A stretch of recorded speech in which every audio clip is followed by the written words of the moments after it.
At 9:04 a.m., the harbor exploded. Not a bomb, not a warhead, a blinding white flash ripped across Halifax, followed by a wall of heat hotter than molten steel. The air itself turned solid, smashing windows miles away. People felt their skin burn before they heard the sound. A shock wave louder than thunder, sharper than artillery. In seconds, an entire city was flattened by a force no one understood yet. What exactly detonated that morning, and how could one accident rival the power of a small atomic blast? Stay with me. December 6, 1917. Halifax, Nova Scotia. The city was a vital wartime harbor during World War I, crowded, tense, and cold. Allied ships lined the docks, moving supplies across the Atlantic, while German U-boats prowled offshore. That morning, a French cargo ship named SS Mont-Blanc entered the Narrows. On paper, it looked ordinary. In reality, it carried one of the most dangerous loads imaginable: 2,653 tons of high explosives, including TNT, picric acid, and benzol volatile even by wartime standards. Coming the other direction was the Norwegian relief ship, SS Imo. A series of navigation errors brought the two vessels onto a collision course. At 8:45 a.m., steel scraped steel. The impact knocked over barrels of benzol on Mont-Blanc's deck. Liquid fire poured out, igniting instantly. Flames climbed the ship's hull. Thick, black smoke rolled upward, visible across the city. Sailors abandoned Mont-Blanc, rowing frantically toward shore. No warning was given. The cargo was secret. Thousands of civilians gathered along the waterfront, staring.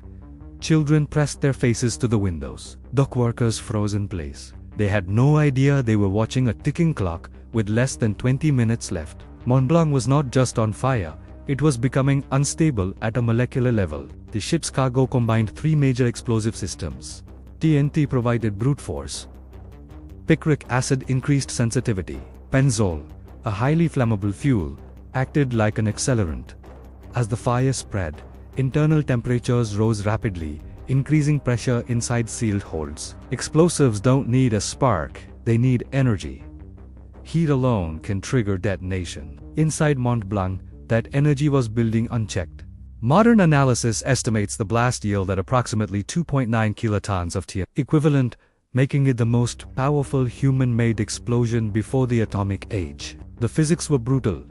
A rapid conversion of solid and liquid material into expanding gas, traveling faster than sound. The ship itself vaporized. When detonation occurred, the blast produced a supersonic shockwave that compressed air so violently it shattered stone and steel. Temperatures at the core briefly reached thousands of degrees Celsius. The explosion displaced water, rock, wood, and human bodies in every direction. The harbor floor was exposed for a split second as a massive tsunami formed behind the blast.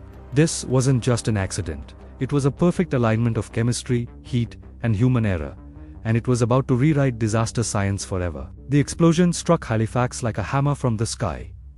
Buildings collapsed instantly. Entire streets vanished. The shockwave traveled over 1,000 meters per second, flattening structures within a 2-kilometer radius. Windows shattered over 100 kilometers away. People close to the harbor were killed instantly by pressure alone.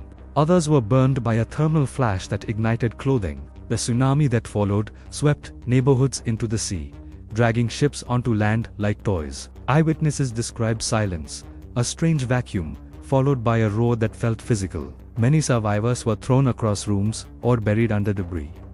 Hospitals were destroyed. Doctors performed surgeries without anesthesia as snow began falling that night. In less than 10 seconds, nearly 2,000 people were dead. Over 9,000 were injured. 1/4 of the city was homeless. The blast was so intense that it permanently damaged human eyesight across the city. Shards of glass embedded into faces. Halifax became the largest mass blindness event in Canadian history. Rescue was chaotic. Fires raged for days. Communications were severed. And winter was closing in. This wasn't just devastation. It was a city erased by physics. When science and human error collide, history leaves scars written in glass, stone, and memory. If this moment surprises you, stay close. The measurements taken afterward changed how the world understands explosions. In the aftermath, scientists and engineers faced a grim question: how powerful was it? There were no sensors, no blast gauges. Instead, researchers reconstructed the explosion using physical evidence: crater size, debris patterns, pressure damage, and eyewitness accounts. They measured anchor chains twisted like rope, railroad tracks bent sideways. Massive granite blocks were displaced meters from their original positions. The harbor floor had been permanently reshaped. From this data, physicists calculated overpressures exceeding 1,000 kilopascals near ground zero, enough to destroy reinforced concrete. The air temperature spike explained flash burns miles away. These studies became foundational. The Halifax explosion later served as a reference model for nuclear blast analysis after 1945. When atomic bombs were tested, scientists compared them to Halifax, not the other way around. The disaster also led to sweeping reforms. International shipping regulations, explosive labeling laws, and harbor traffic controls. Modern disaster response planning traces directly back to Halifax. For the first time, humanity understood that non-nuclear forces could rival strategic weapons. And that realization came at a terrible cost. News of the explosion spread worldwide. Trains carrying aid rushed in from across Canada and the United States. Boston sent doctors, nurses, and supplies, a gesture Halifax still honors over a century later. Survivors struggled with trauma long before the word existed. Many reported lifelong hearing damage, recurring nightmares, and survivors' guilt. Entire families were erased. Children grew up in rebuilt neighborhoods where nothing looked familiar. The city itself changed personality. Halifax became quieter, more cautious. Memorials rose where streets once stood. Names were carved into stone because bodies could not be identified. For scientists, the event was sobering. For citizens, it was personal. This was not war. It was a chain of small decisions, ending in irreversible loss. No villain. No countdown clock.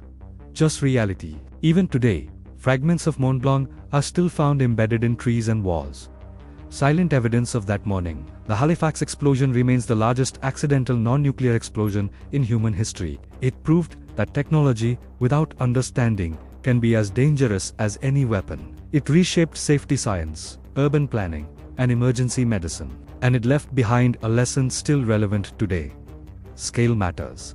One ship, one fire, one misjudgment. The energy released that day didn't disappear. It became data, laws, memorials, and cautionary stories passed through generations. When we talk about disasters now, we measure them, we planned for them. We respect the forces involved, because Halifax taught the world what happens when we don't.